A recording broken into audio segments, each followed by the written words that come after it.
State Secret, directed by Sidney Gilliat, is a taut British thriller steeped in Cold War tension.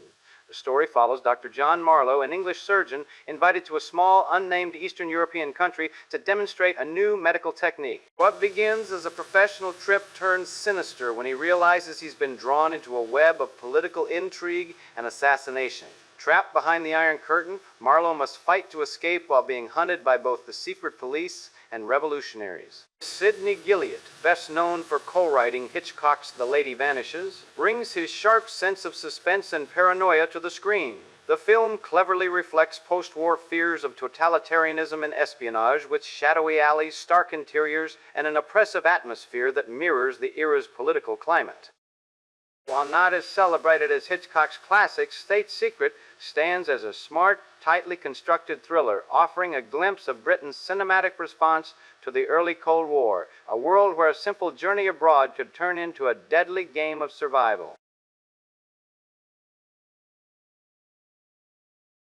Golden Salamander, directed by Ronald Neame, is a blend of adventure, romance, and noir sensibilities set against the exotic backdrop of North Africa. The story follows David Redfern, a British archaeologist who travels to Tunisia on a professional mission and accidentally uncovers a dangerous gun smuggling operation. As he digs deeper, both literally and figuratively, he finds himself torn between duty, survival, and his growing love for a local woman. Ronald Neame, who would later direct classics like The Poseidon Adventure, brings a polished visual style to the film. Its sun-soaked locations contrast sharply with the shadows of crime and corruption, creating a mood both adventurous and tense. The film also reflects Britain's waning colonial presence, portraying the region as a crossroads of cultures and political tensions in the early Cold War era. While not a landmark of British cinema, Golden Salamander is a fascinating snapshot of its time, a suspenseful thriller wrapped in exotic scenery, where moral choices carry as much weight as the treasures buried in the sand.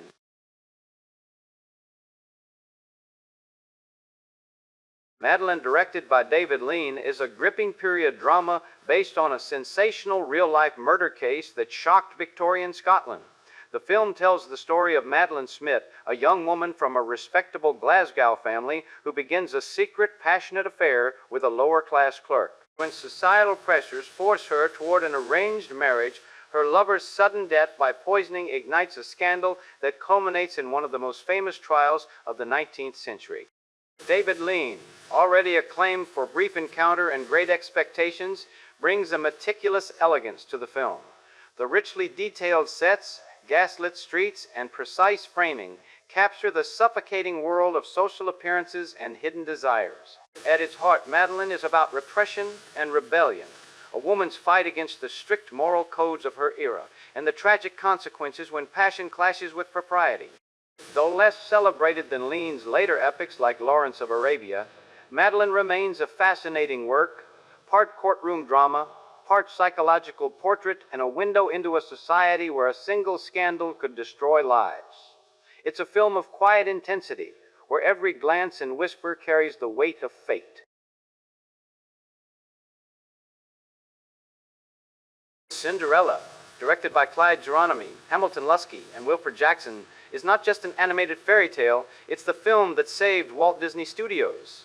After World War II, Disney was struggling financially, its earlier animated features like Bambi and Pinocchio having been costly disappointments during wartime. Cinderella, released in February 1950, became a make-or-break gamble, and its spectacular success brought the studio back to life, paving the way for decades of future classics. The story is timeless. Cinderella, a kind-hearted young woman, lives under the cruelty of her wicked stepmother and selfish stepsisters. With the help of her fairy godmother and a touch of magic, she defies despair to attend the royal ball, capturing the prince's heart before the clock strikes midnight. At its core, it's a tale of hope, perseverance, and transformation, themes that resonated deeply with audiences emerging from the hardships of war. Artistically, Cinderella represents the return to Disney's golden age grandeur. The animation is lush and fluid, with unforgettable sequences like the magical transformation of Cinderella's dress and pumpkin carriage. The film introduced a host of beloved side characters, from the resourceful mice Jack and Gus to the elegant yet menacing Lady Tremaine, a villain as icy as she is iconic. Its music became just as legendary. Songs like A Dream is a Wish Your Heart Makes and Bibbidi Bobbidi Boo are now standards, with the latter earning an Academy Award nomination. These melodies weren't just background, they wove the emotional fabric of the story, helping the film live on in the collective memory of generations. Cinderella was a box office triumph, earning millions worldwide at a time when Disney desperately needed a hit. More than that, it restored faith in the magic of animated storytelling. For audiences in 1950, it was a beacon of optimism, a dazzling escape into a world where dreams really could come true. Today, it remains one of Disney's most enduring masterpieces, a film that embodies the very idea of fairy tales on screen and marks a historic rebirth for the studio.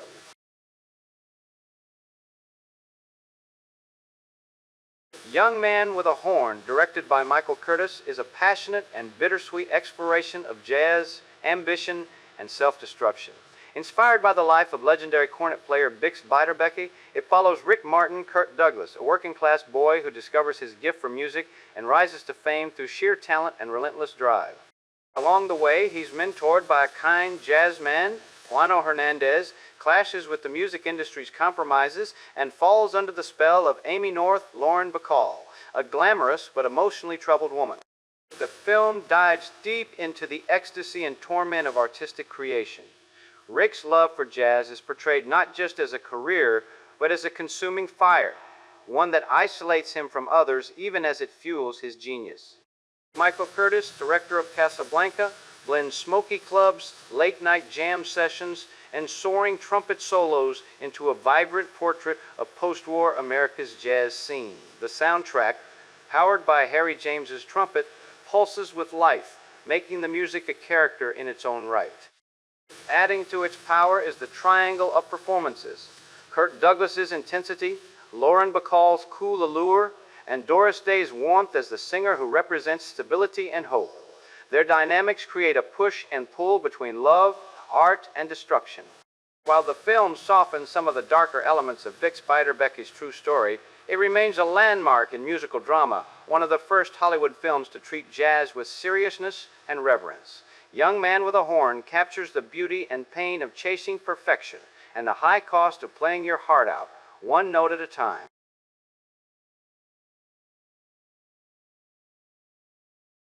No Way Out, directed by Joseph L. Mankiewicz, is a groundbreaking drama that confronts racism and violence head-on at a time when Hollywood rarely dared to address such themes. The story begins in a hospital emergency room where Dr. Luther Brooks Sidney Poitier, in his first major screen role, a young, idealistic black physician, must treat two white brothers brought in after a botched robbery.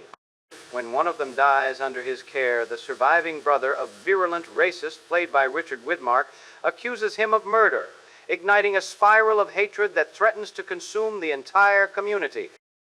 At its heart, No Way Out is both an intense personal drama and a searing social critique. Mankiewicz explores how prejudice infects institutions and individuals, turning a simple medical case into a volatile symbol of America's racial tensions. The film's depiction of urban unrest, including scenes of a full-scale race riot, was shockingly bold for 1950, pushing the boundaries of what audiences were accustomed to seeing on screen. The performances are unforgettable. Poitier brings quiet dignity and vulnerability to Luther Brooks, embodying a man who must fight not only for his patients, but for his very right to exist in a hostile world. Widmark, known for his charismatic villains, delivers one of his most chilling roles as a man consumed by hatred, making their confrontations electric and terrifying. Released amid segregation and Jim Crow laws, No Way Out was a radical statement, forcing viewers to confront uncomfortable truths about their society. It marked the beginning of Sidney Poitier's legendary career and paved the way for future films tackling race in America. More than 7 decades later, it remains a fearless and essential work, as relevant and unsettling as the day it premiered.